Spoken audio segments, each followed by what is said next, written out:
Okey. Cuba buka surah Al-Baqarah ayat 261. Masalu, cuba terjemah. Perumpamaan.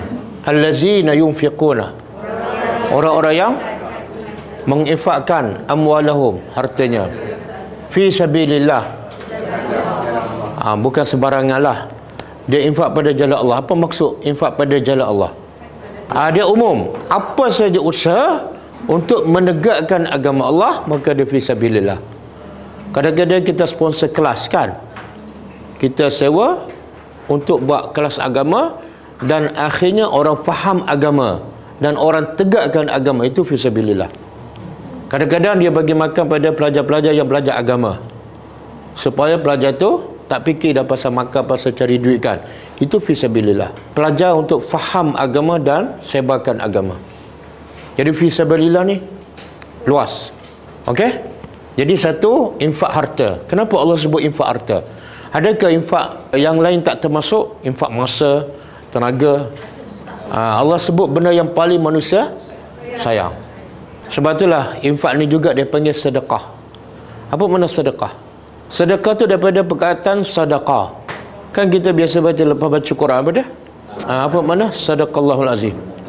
Telah benarlah Allah yang maha agung. Jadi kenapa kita baca ni lepas baca Quran? Lepas kita baca Quran, kita baca Sadaqallahul azim. Sebab apa? Sebab semua dalam Quran itu adalah betul dan benar. Betul. Faham ke tak? Faham ke tak? Yalah, benar ni kena faham ya. Jangan benda yang tak faham pun benar. Kan? Betul lah apa yang Allah cakap tu benar, tapi satu, kamu faham ke tak? Yang kedua, kamu buat tak yang benar tu? Betul tak? Kalau benar tapi kamu tak buat, kamu penipu. Mulut cakap benar tapi perbuatan mengingkari, itu pendusta.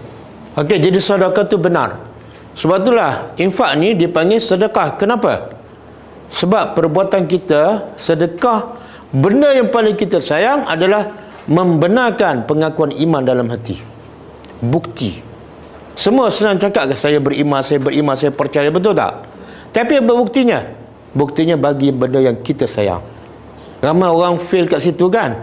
Bila bak nak bagi harta, fi sabilillah. Kalau bagi untuk dia, okey.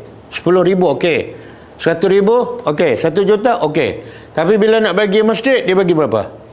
Dia tengok warna dulu, warna biru ke? Kan? Sebab apa? Sebab manusia kedekut untuk bagi fi sabilillah. Allah bagi motivasi apa dia? Kalau kamu infak harta kamu pada jalan Allah, seumpama habbah, satu benih, satu biji, ambatat, benih tu menumbuhkan sab'a sanabil, 7 tangkai, dan setiap tangkai yang 7 pula keluar mi'atu habbah, 100 biji. Manakala satu sedekah dapat berapa? 700 lah. Kalau sedekah satu dapat apa? 700. Kalau kita infak untuk diri kita, satu dapat berapa? 1. Tapi kita infak yang mana?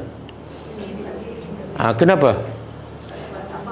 Sebab bila infak fi sabilillah, kita tak nampak untuk kita. Bila infak untuk kita, nampak clear, jelaskan. Ada rumah, ada kereta.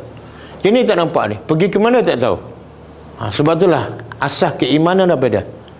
Asas kepada iman. Beriman dengan benda tak nampak. Pahala ni nampak tak? Kalau tak beriman pada Allah, maka apa yang Allah cakap tak percayalah. 700 ke 7,000 payah.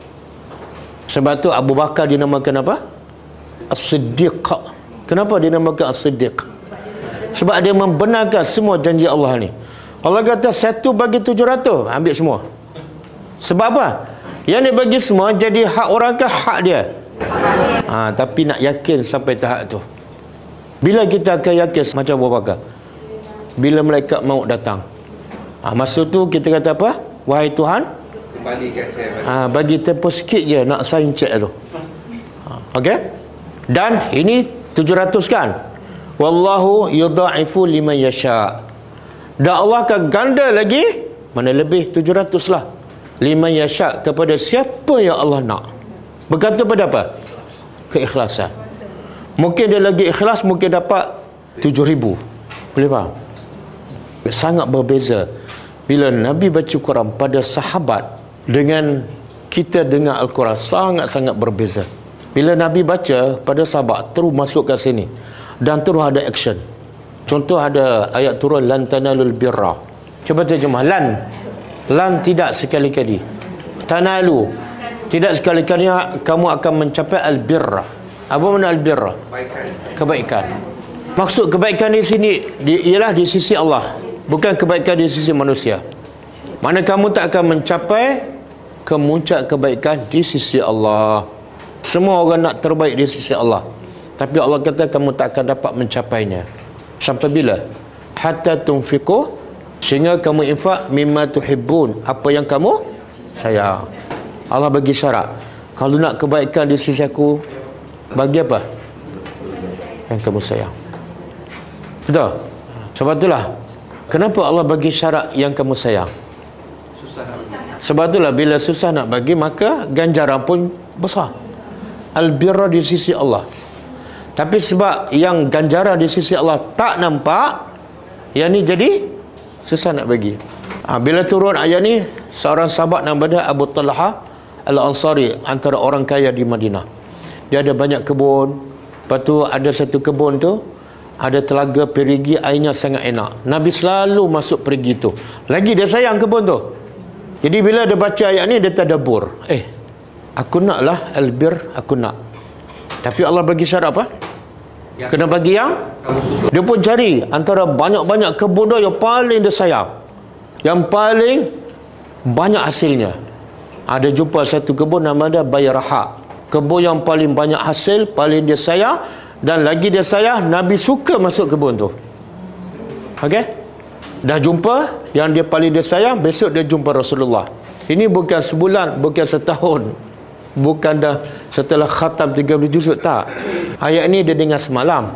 Malam tu juga dia cari kebun yang paling dia sayang, besok dia jumpa Nabi. Dia kata, ya Rasulullah, semalam turun ayat ni, Allah tawarkan al-birra di sisinya, tapi Allah bagi syarat kena bagi yang terbaik. Dan aku dah cari yang paling aku sayang, iaitu kebun Bayraha. Jadi kepada siapa aku nak bagi? Nabi kata, bakhin. Inilah perniagaan yang sangat menguntungkan. Sebab apa?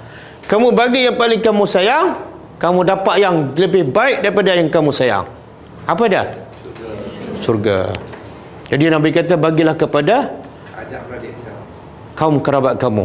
Itu kaedah dia. Bila kita nak infak, nak sedekah, jangan cari orang jauh dulu, tapi cari kaum kerabat kita. Kaedah dia. Tapi yang miskin lah, jangan bagi kaum kerabat sama-sama kaya. Kamu bagi aku bagi kamu, kan? Okey? Jadi kenapa sahabat mudah sangat nak bagi? Walaupun baru dengar semalam ayat. Dia nampak yang ni. Bila dia nampak yang ni besar, hebat, yang ni yang dia sayang, dia tak ada nilai. Faham tak? Macam ni lah kita nak beli rumah, kan, harga 2 juta. 2 juta besar tak? Besar, kan? Tapi bila kita tengok rumah tu cantik, besar, selesa, 2 juta ringan je. Betul? Sebab kita tengok hasil daripada 2 juta tu lebih baik, lebih selesa dan nak duduk lama. 2 juta ringan je. Tapi kalau kita tak nampak yang ni, kita bagi apa? Yang second hand lah, yang terpakai, kan? Bila orang nak pungut baju-baju, dia nak clear almari dia, kan? Bukan yang baru, tapi yang dia tak suka. Perangai buruk tu, perangai buruk. Dia rasa dia okey, kan? Saya paling banyak bagi, tapi itu sebenarnya perangai buruk. Kenapa buruk? Setelah dia tak suka bagi pada orang. Makna apa tu? Allah sebut dalam Quran, bila kamu bagi barang yang kamu tak suka pada orang, orang tu dia miskin, dia perlukan, tapi dia ambil dalam keadaan dia pejam mata, terpaksa. Sama juga kamu bayangkan, kamu miskin, kamu perlukan baju, orang bagi pakaian terpakai, kamu tak suka pakaian sebab pakaian dah terpakai, tapi sebab kamu perlu, pejam mata, ambil je lah, terpaksa. Jadi bila kita nak bagi pada orang, bayangkan orang bagi pada kita barang terpakai. Okey, tukar cara berfikir.